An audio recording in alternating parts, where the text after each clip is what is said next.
here today. 38 people, that's great. We'll go ahead and call this meeting to order. And let's start with introductions. Do we have any new people who would like to introduce themselves? How do we know if we're new or not? Your guess is as good as mine.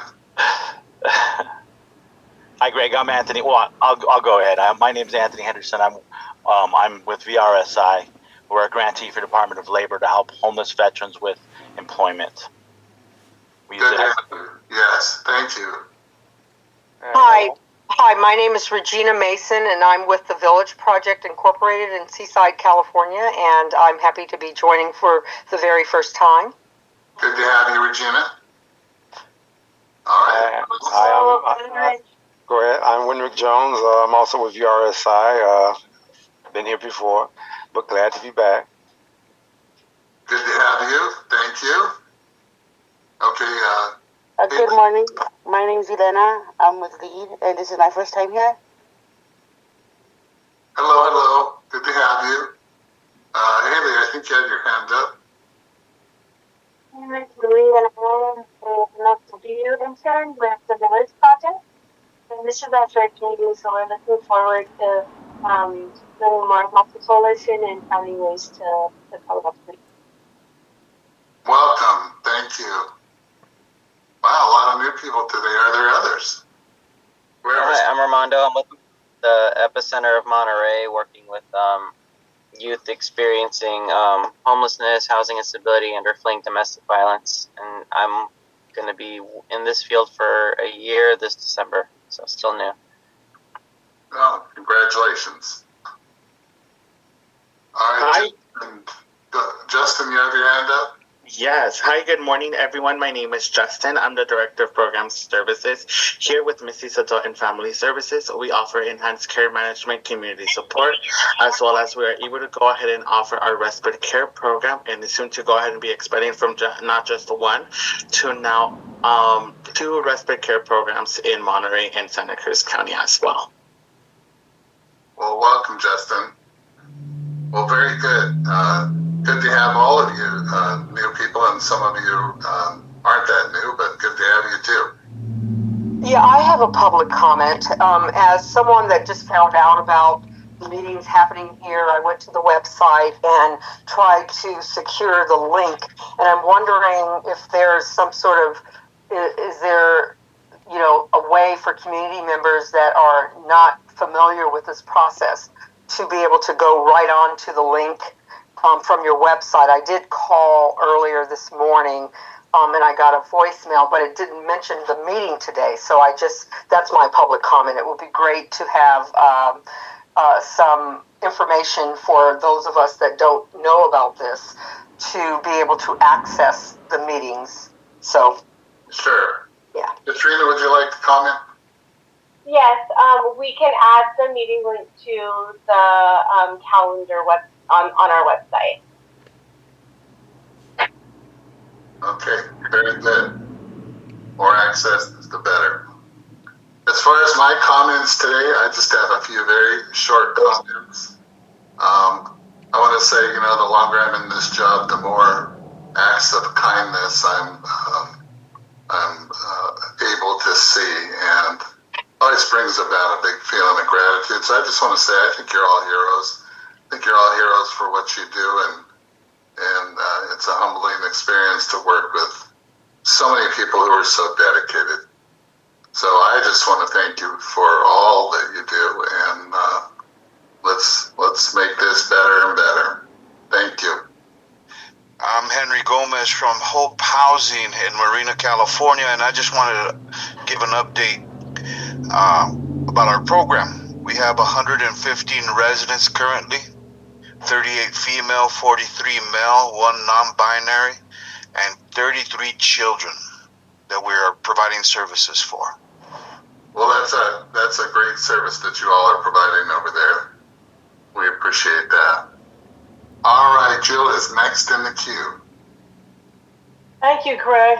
I just wanted to let everybody know, and I believe Katrina's going to help us out by sending out an event flyer, that we have an extraordinary opportunity coming up on September 30th. That's a Tuesday evening. So hopefully, most people aren't too busy on a Tuesday evening. We are going to be doing an impact screening of an extraordinary film called Beyond the Bridge, A Solution to Homelessness. Some of you may have already seen this impact screening in Santa Cruz or Watsonville, but this is what we're bringing to Monterey County. And hopefully neighboring counties will drive a little bit and come and watch it too. It's not your typical film about unsheltered homelessness, but it is about unsheltered homelessness. It is more about solutions, community solutions, and it's produced by a couple of filmmakers that have driven across the country several times and interviewing and intensely watching what other communities are doing together to resolve their unsheltered homeless issues. It's actually quite inspirational, very moving, and very well worth your time. Katrina's going to send out the flyer along with a bit.ly link to the Eventbrite page. Everything's going through Eventbrite, no cost, tickets are free. Please give it widest possible distribution among your networks once you get it from Katrina, because we really want a good showing, and Sherwood Hall in Salinas has the ability to hold 1,500 people. So let's pack the house, get everybody there on a Tuesday night, September 30th, doors open at 5. Some delicious snack foods are going to be supplied by Dorothy's Place and Red Artichoke in the lobby, and then the program's going to start promptly at 6. Please attend. Thank you. All right, sounds wonderful. Everyone mark your calendar, September 30th. Okay, Evangelina. Good morning, everyone. So at Safe Place, just wanted to give an update on the windows. They have been ordered. I know a lot of you have seen that all of our windows are boarded downstairs in Monterey, and we're just going to be waiting for, it'll be a couple weeks before the windows come in, and then hopefully we can get all that spread away. And Safe Place Youth Shelter is officially fully staffed. As of the 19th, that'll be when the new person starts. So we're excited about that, and hopefully we'll be able to get the youth shelter open 7 nights a week again. We have also offered a position for our street outreach counselor for our MPSOP street outreach team, and have one other position open for the Salinas Valley team. For Safe Passage, we do have 2 beds open, one for female and male, that our program officer is working on getting those referrals. We also have a new case manager / housing navigator who started today for Safe Passage, and Safe Passage is also fully staffed, as well as Casa de Noche Buena. For Casa de Noche Buena, we have 1 single female bed and 1 family room that can be for a household of 2. We recently, I believe they had in the last month, 3 move into permanent housing. 1 was a family of 2 and a single female. For Schumann, we've got 3 beds, and we've got 2 of those we have scheduled intake, so hopefully then we'll just have to schedule 1, and it's only for single women. For right now, our other 2 family rooms are on hold, as there's a little bit of water damage that we need to fix that before we can put 2 more families in. And for we're about almost at 2 minutes. I'm almost done. Share Center has 2 family rooms available and 6 single male beds, and we've got some intake scheduled for this week. And yeah, that's it. Thank you. All right, thank you. All right, Anjanette, I believe you're next. Good morning. Yes, I'm Anjanette Love. I'm the program facilitator at Gathering for Women. I wanted to just let you all know that we have basically we have an art show coming or in process that will end on September 30th. These are local artists, and some of our guests have provided projects in the show. So, and the proceeds from the sales of the guests' projects will go directly to them. that will end again on September 30th. You can go to the website for more information on that. We have a community breakfast coming up on October 10th. The doors open at 7. You can start coming in at, the doors open at 7, but it begins from 7:30 to 9. And the website will also have information on the tickets through Eventbrite. We have housed, through our HUD grant, we have housed 5 individuals, and 4 of them were seniors. So that's basically where we're at. Within the last month, the month of August, we were able to receive or do 14 new intakes, and 3 of those intakes were seniors. So that's where we're at. Thank you. That's great. Thank you. A lot of great activity, and you're making me hungry talking about breakfast. All right, let's go to Alexa. Good morning, everybody. Yes, Alexa Johnson from HRC. I just wanted to give a quick update. About 2 weeks ago, we had the state come and for the Department of Social Service, CDSS, and they came for 3 days to observe Monterey County and our family programs, and got to interview a lot of our landlords, some of our clients. They interviewed Mayor Velasquez from Soledad, since she's on our board, and they had nothing but positive things to say about Monterey County, and so they kind of want to use some of our programs in Monterey County as an example for landlord relations and being able to collaborate with landlords for housing. So there was a lot of good feedback on our county. It seemed to be a really positive experience that they had with our clients and all the residents in general. And so just wanted to give that as a little shout out.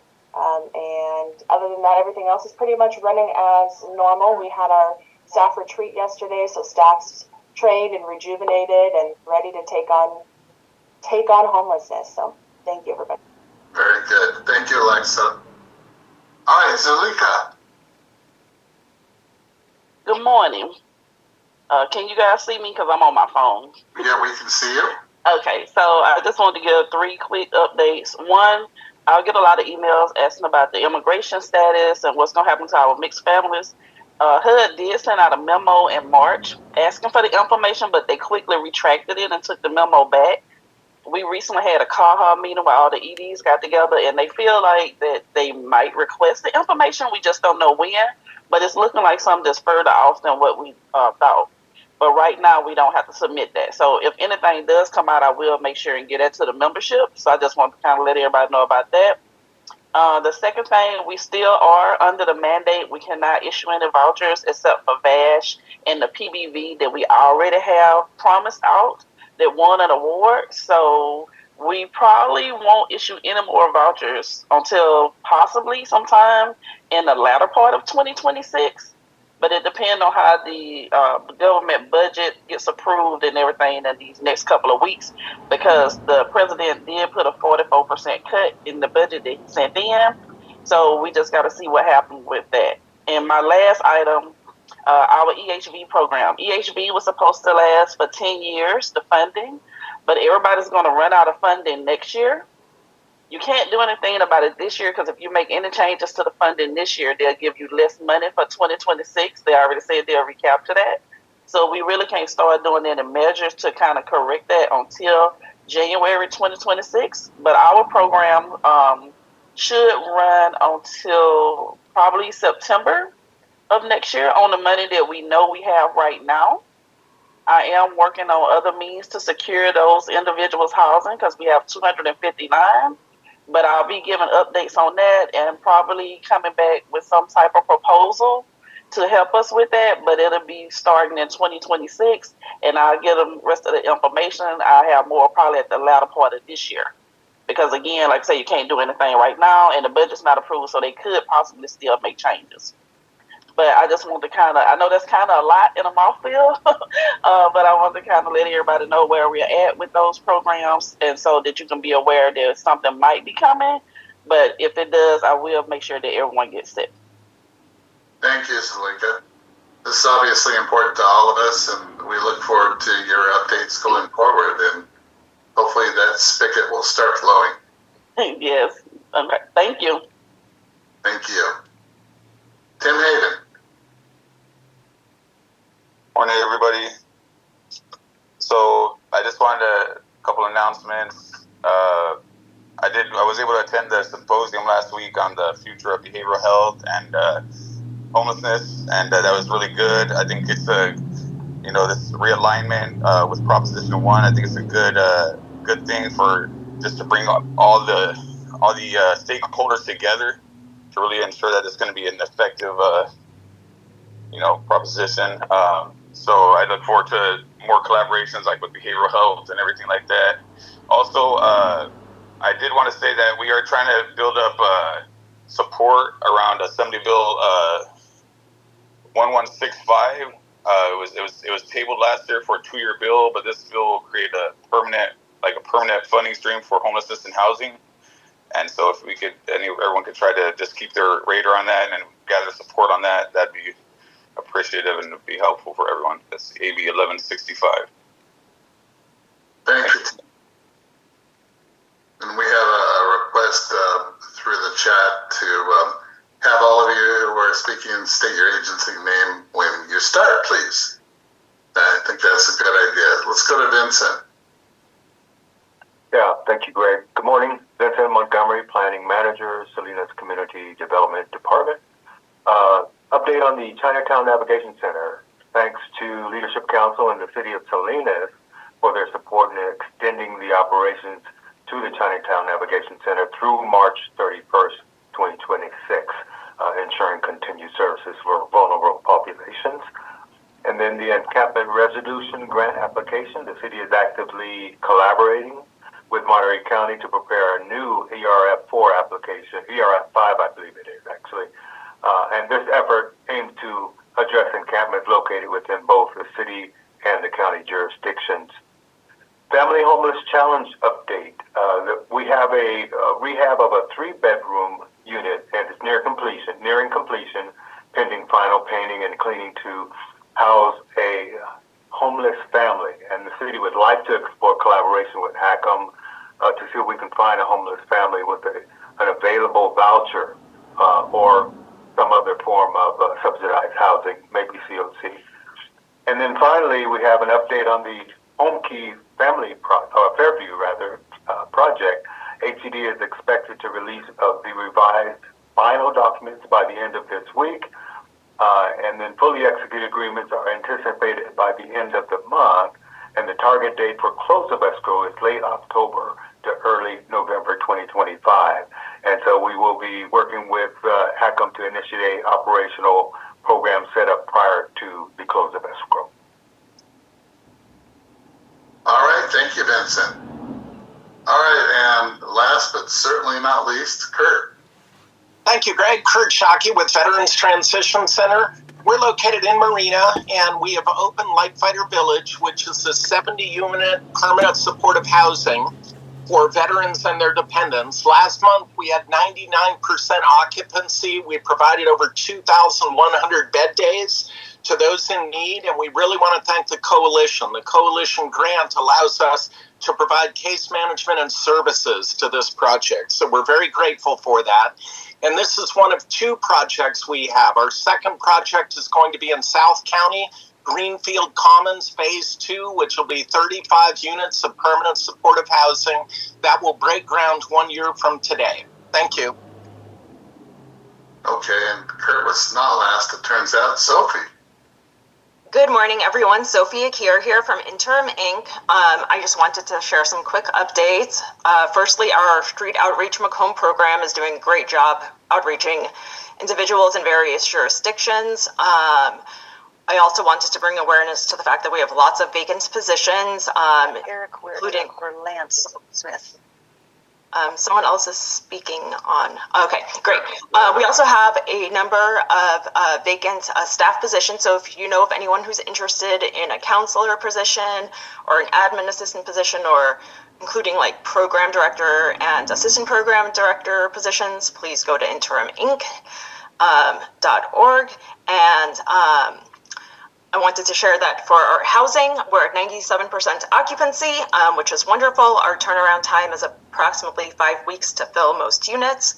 However, for the coordinated entry units, those are taking over 20 weeks to fill. Lastly, please continue to share with all of your constituents that our Omni Resource Center, located at 339 Pajaro Street, Salinas, welcomes everyone for lunch at 12:15. So we would love to have more people join us. Thank you very much. Okay, Georgina. Thank you, Greg. I'm Georgina Alvarez, Associate Director with CISO.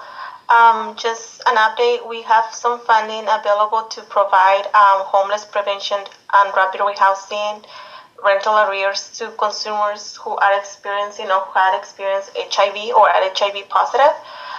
So, anyone that could benefit, they are HIV positive, we can provide rental assistance. We can pay up to 3 months of rental arrears, utility payments, and rapid rehousing. That's it. Great. Thank you for that update. And we have a final update, I think this is final, from Interfaith Outreach, and you figured out how to get the hand up. Okay, my name is Barbara Dickinson. I'm with Interfaith Outreach of Carmel, and I just wanted to remind everyone that our grant applications are due on September 30.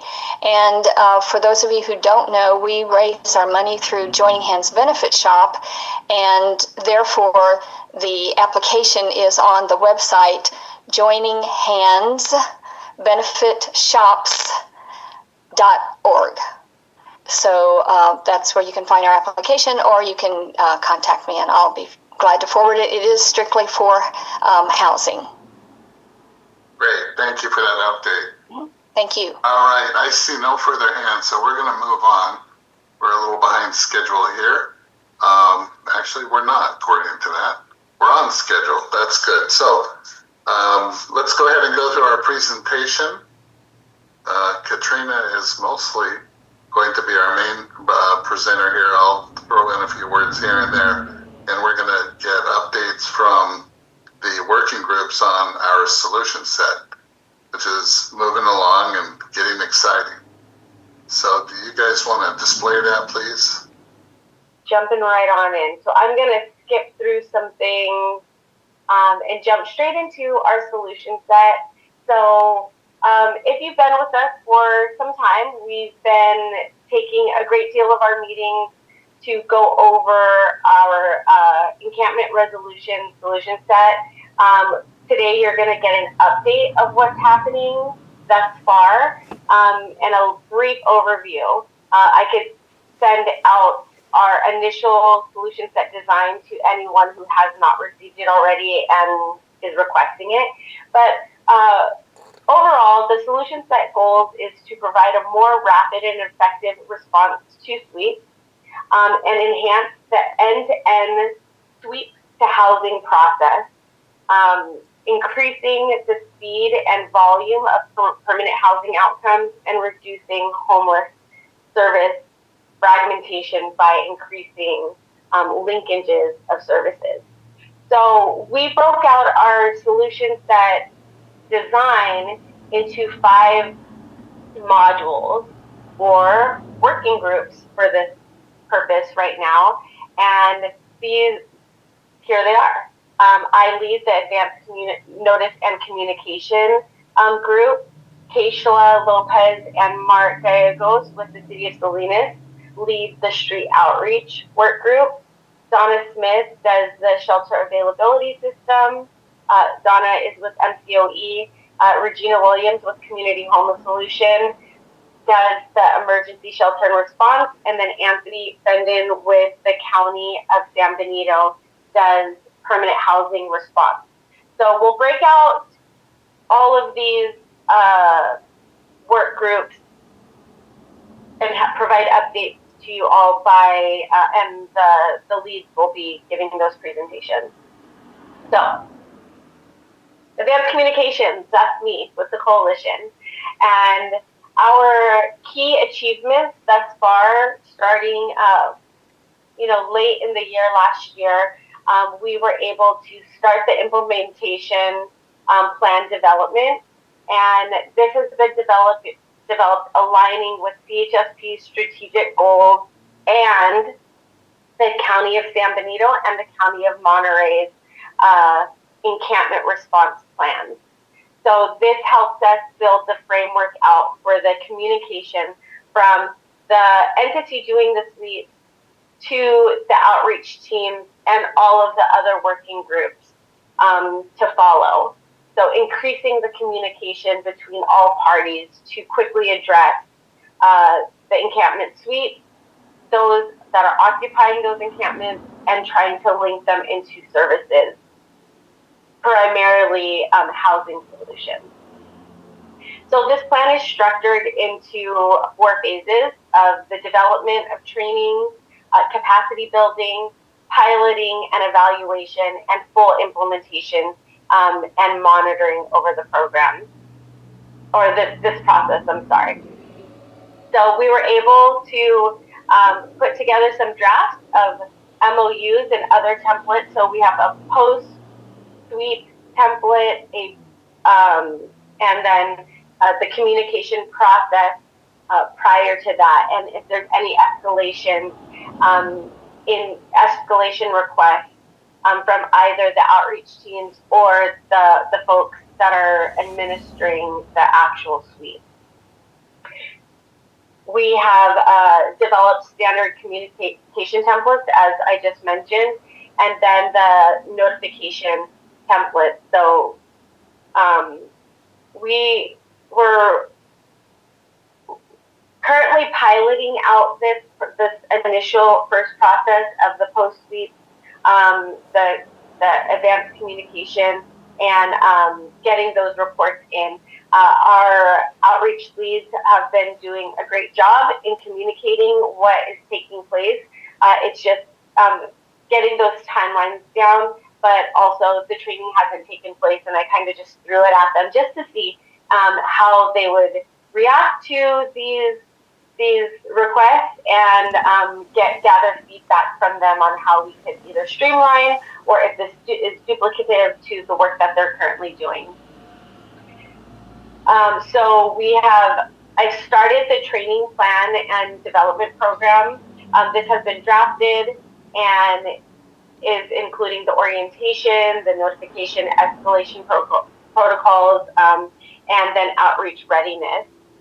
These methods will be established through live training, and then we'll have them recorded and turned into some sort of webinar for new folks that are coming into this process later on.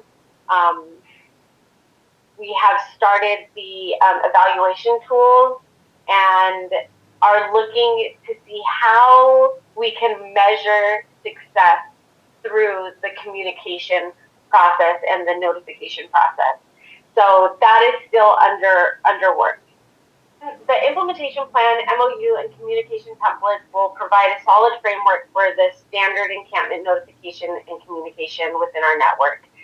The training plan and presentation is underway, as I mentioned, and we're on track to move forward into capacity building and reviewing the initial pilot and go into full pilot mode once I get the feedback from our group. We'll work in collaboration with the other work group leads to ensure that there's no repetitiveness and that what I'm proposing in the advanced communication module it is able to be moved forward through the other work groups. So we want to launch the pilot program in full, in its entirety, circulate the MOU between the work groups and the organizations that are doing outreach. So we have to have the buy-in from those organizations, their executives, their supervisors, to want to participate in this. And then start gathering the feedback through the initial pilot and the MOU to start preparation for the full rollout. Once we are ready and have taken all that feedback and implemented it into this module, we'll start finalizing the training and start scheduling with outreach teams. So we're excited that some work has been done. It has taken some time, but it is very intricate when we're talking about humans and current policies and protocols and trying to fit in to everyone's organizational structure. Some key achievements this work group has been able to accomplish was they identified participating agencies and their shelters, and an incident command structure for mobilization, and developed a shelter information guidebook outline. And then for next steps for this work group was to put together an incident command materials and protocols, develop the guidebook for shelter admission, meet with cities to see if they will open up a temporary shelter when needed, and practice with the lead coordinator and street outreach coordinators. Donna, would you like to speak to any of that? Yeah, so incident command, I know that sounds like, really official, but I don't know how that would work yet. I would need people who actually work with clients during the sweeps to see if that's even, if that would even work, having a central location set up for everybody to check in. I don't know if that would even work for all of our situations, so I certainly would need to have some better minds work with me on fleshing that out. But that's it for now.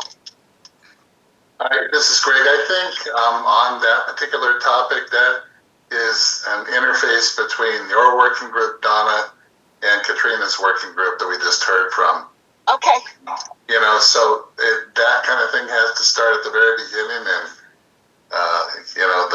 the communication, Katrina's module is right at the front end. So I think that would be a good way to go. I think that sounds wonderful. I'm always in for collaboration. We'll move on to emergency shelter response with Regina Williams. We worked on and found that we identified an increased need for emergency shelters, especially based on what we identified as surge capacity, the increased volume of the clients that will be needing housing. We determined that part of it is going to need the input and participation of local city and government officials working with the agencies in the county, city, where they are, to determine where the shelters will be and how they'll be set up. We identified the structure and we developed documents that are suggested documents in accordance with the MOUs and policies and procedures of the independent agencies. We looked at structuring a binder that we can provide to agencies and electronic forms that they can complete on the computer. We have a PowerPoint presentation that we've developed, and we are looking at, as our next steps, establishing training for either lead people or the staff for the shelters where they're going to be set up, and the importance of each individual role in having a lead contact person in the beginning of the intake process, and determining which agencies will be primary during what situations when working with the clients. All we're waiting for right now, we feel most of our information is complete. We are waiting for final approval of our documents and any revisions that are necessary before we distribute them to the agencies involved, or what agencies would be requesting them. And then we'll move to permanent housing response with Anthony. It's Anthony Feeden, but thank you. So permanent housing actually isn't something that is as easy to respond to an encampment sweep with, right? There's outreach, there's responding to the incidences as they occur, and then permanent housing takes a little bit more time, and so we met with case managers to talk about what works for them, what is a barrier to responding timely. Can I go to the next slide, please? So we developed some tools that work for the case managers. They said, we have a hard time making successful placements based on the needs of the clients. Sometimes they'll be sent to or referred to a facility or a site, and they didn't disclose all of their limitations, and they ended up having to transfer to somewhere else. And so this is definitely something that's relevant for the disabled population, which is benefits hugely from permanent supportive housing, rather. Sorry. So we developed that tool. It's a 2-page survey that walks clients through their accommodations and what they need to live successfully and independently whenever possible.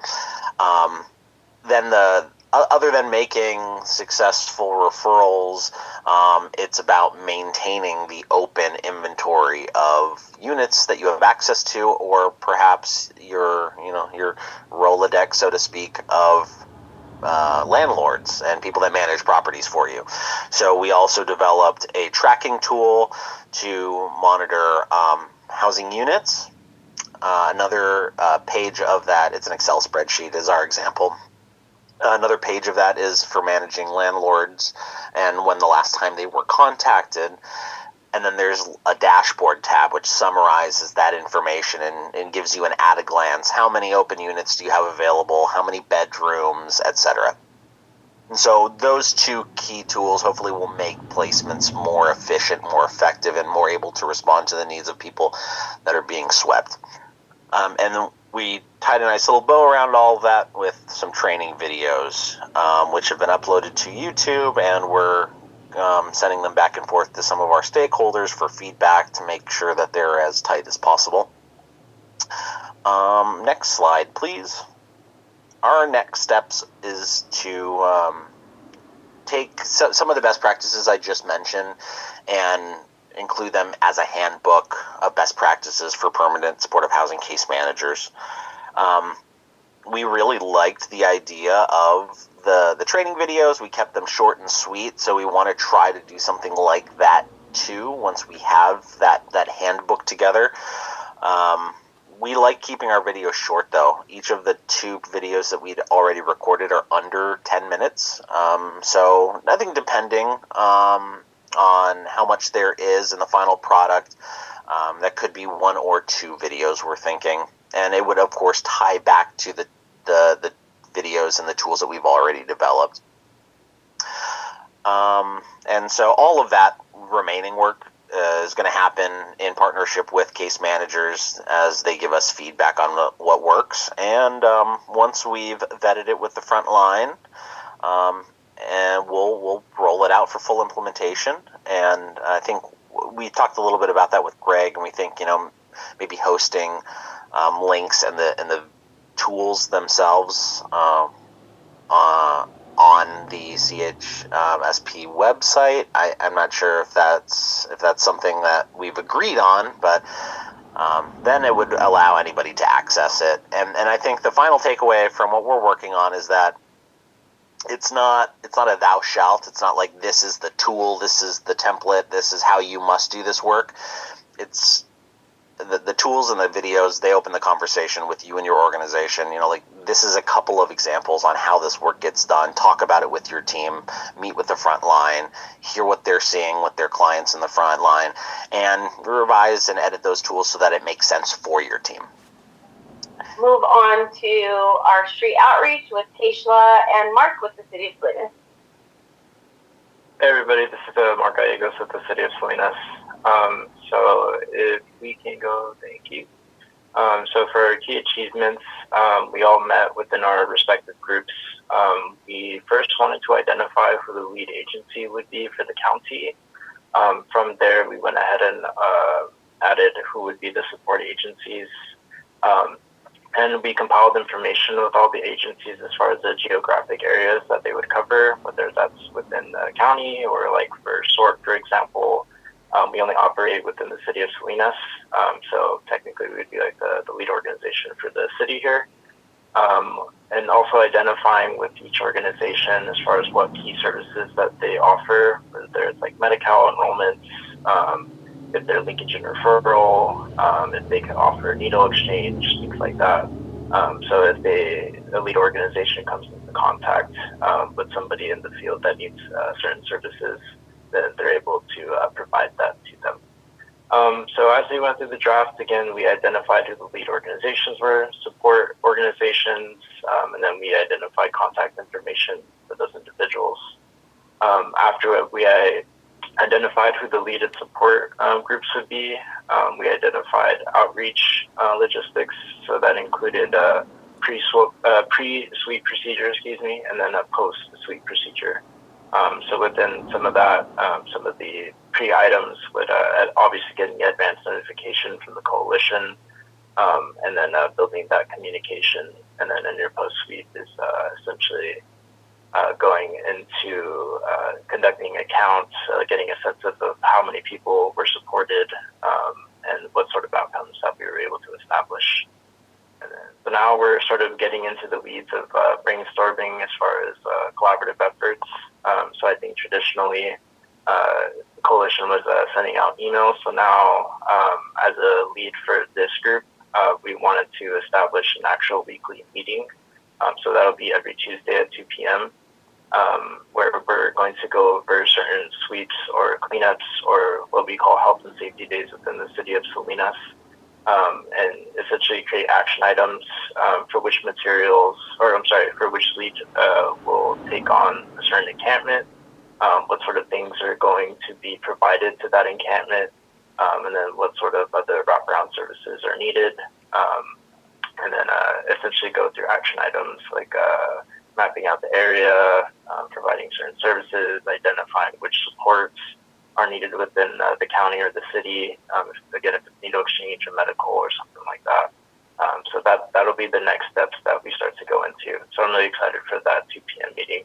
And thank you to our homeless services manager, too, for also guiding the conversation as well, in case you love it. That's all for me. Thanks so much, everybody. Greg, do you have any final words on the solutions that you'd like to add? Do we have a slide on our next steps, or should I talk to that?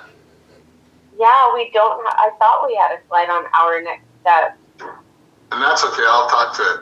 So the plan for Katrina and I going forward is to do a review of each of these modules and all of their current work products and deliverables for multiple reasons. One, we want to get more intimate with the good work that each of these working groups has done and understand that. Two, of course, we'll provide any feedback that we think is appropriate for what we're seeing. Three, we want to not only review each individual module, but we want to do that and then kind of step back and look at the big picture across the solution set. You probably, as you heard our presentations here, noticed there's some overlap and maybe some redundancy, if you will, between some of the modules and what they're doing. And that's actually a good thing because it's an opportunity for us to get in there and say, hey, this is important to both modules, but it's also an opportunity for an interface. And you might recall from previous conversations we've had here that it's the interfaces between modules that are probably more important than anything, because that's what's going to speed the process up more than anything through all of these modules. Because the name of the game here, ultimately, let's get people permanently housed. Let's do that as fast as we can so that we can increase the throughput through our collective system here. Okay, so that's really the big goal. So we're going to do that review and have feedback for each of the modules, and really, hang with them as they complete their work. And we'll be working, of course, on some kind of coordinated implementation. Notice each module has training, which is really important. And Anthony has come up with a process for developing online training that's really fast and effective. And so we might be looking at doing something like that across all of the solution set. So anyway, great things to come. Really appreciate the work that each of these modules and each of the teams have done, especially the leaders of those teams. Thank you so much, and more good stuff to come. Is there any way that all of the leads, if we could actually meet together just to talk about our findings as we're working on our different modules and kind of making them, I don't know, what's the word I'm looking for? Maybe more coordinated or calibrated? I don't know. What are your thoughts on that? I think it's a great idea. Katrina? Absolutely. It's a great idea, and let's coordinate something. Yeah, we'll put something together, Donna. I'm Winrick from VRSI. Along those same lines, very interesting because it's like you were in my head. A lot of times I'll have a family coming here and looking for shelter, and I was very, how should I say, I was very pleased with hearing some of the resources that were available. Unfortunately, a lot of times when I'm looking for resources to house a family that walks through the door, a veteran family, by the time I find somebody, it's too late for them to get there. Is there any way when you guys come together, we could form some kind of website or something where if I could go on, I can find out how many beds are available, or if there are beds are available, for the different places. You understand what I'm saying?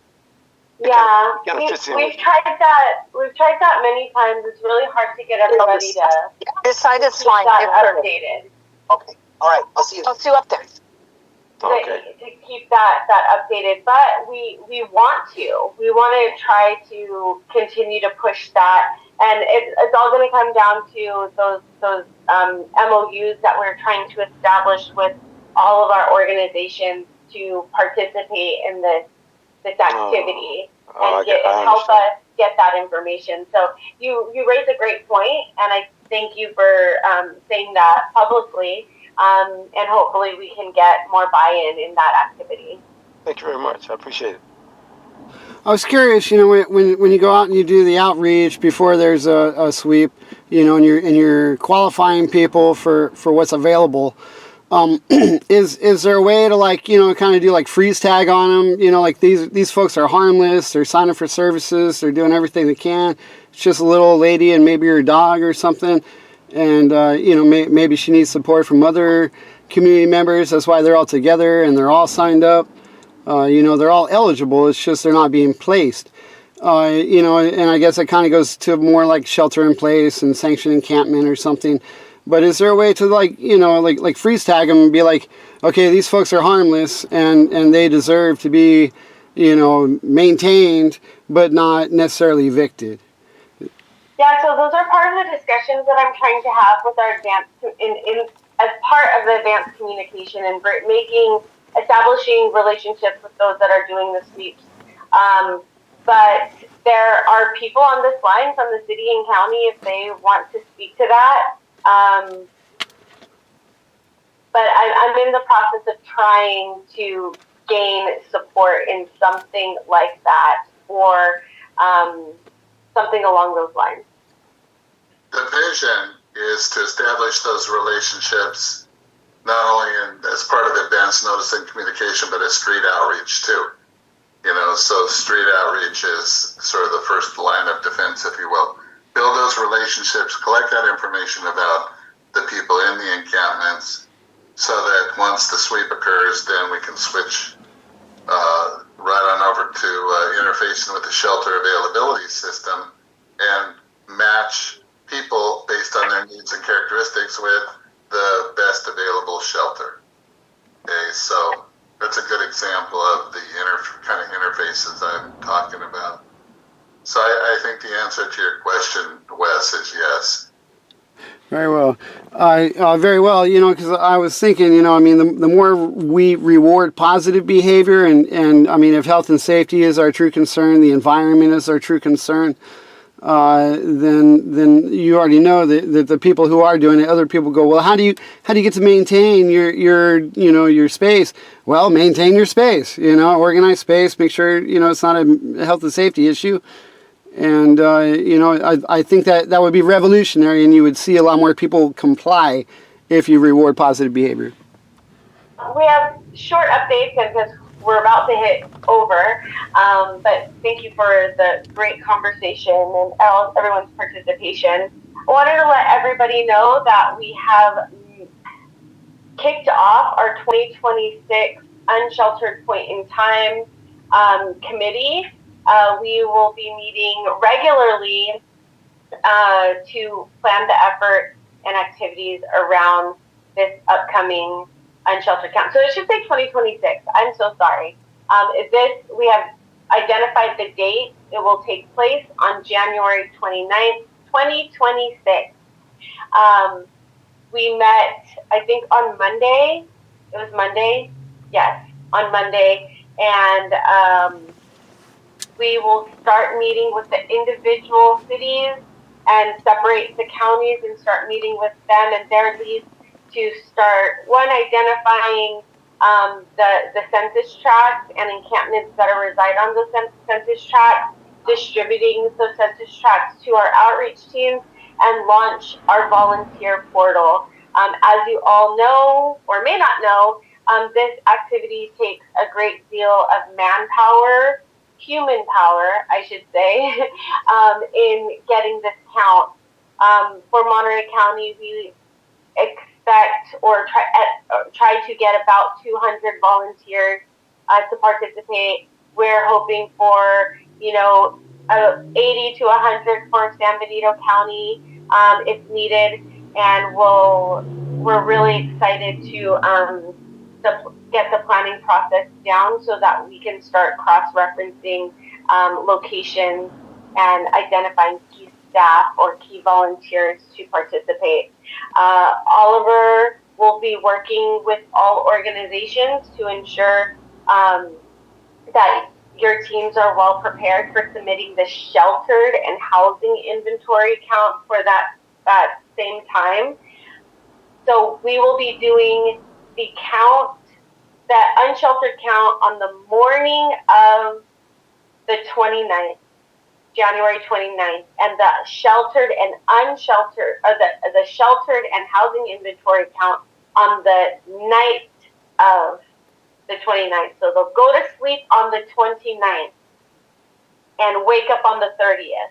We'll be doing it that count. I think last year people were confused in thinking at midnight, when it turns the 29th, that's when we're doing the count. So there was some confusion in that, but the unsheltered count will be the morning of, when people wake up on January 29th, and the sheltered housing inventory and point in time count will be on Thursday when they go to sleep on the 29th. So if you guys have any key staff member that would like to support in the planning of these activities, please shoot me an email, and we'll be happy to add you guys to our work group. I'm going to pass it to Nicole for the 2026 HUD update, short and sweet.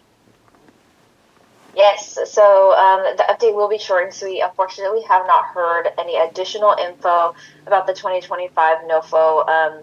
We've even been able to try and reach out to TA that works directly with HUD, and they're being very tight-lipped about it. So unfortunately, there are no updates, only that please, if you have any questions, just send them to me and to Abrina, and we'll do our best to answer them. I am asking, though, if you have not received your 2024 contracts yet, then please reach out to me. We have finally found out who our point of contact is going to be for our region, so I'll be able to share that with all of the grantees. But please let me know, and then I can maybe send over a list of everybody who's currently missing their FY 2024 contracts. The coalition is also missing some of theirs, so we are part of that group, and they are moving very slow because they did lose a lot of staff, and they were very upfront with us about that. So please be patient with them, but also let us know so we can also bug if needed.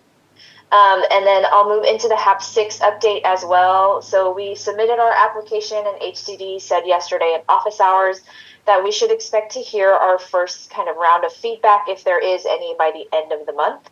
And then we have a 30-day window to respond each time that they send us a back and forth sort of correction that is needed or anything like that. So we should be expecting our first round of any sort of feedback or updates that are needed by the end of the month. Thank you all. And, just going back to the NOFO, if they are to put one out, we are way behind schedule because they usually drop it in July and we'd be submitting in October. We are really hoping that they will not do one because it was supposed to be for 2 years, but there's been light email threads coming out from them saying that they will be processing it, but haven't heard anything since. So everybody shoot out a prayer to whom you believe in that we do not have to do one, because it looks like if that happens, we would go into a very short timeline that could lead into the holidays when everyone's out. And, last round, it was about $8.4 million that we cannot risk not applying for in the event it does open up. So everyone has to be diligent and pay attention to your emails, because when it happens, everyone's hitting the ground running, and it's all of us to make it happen. I think that's it. I just want to thank Katrina and her staff for all their good work and coordinating this, and I want to thank all of you for being here today. And I thought it was a great meeting. Thank you for your participation, and look forward to seeing you next time.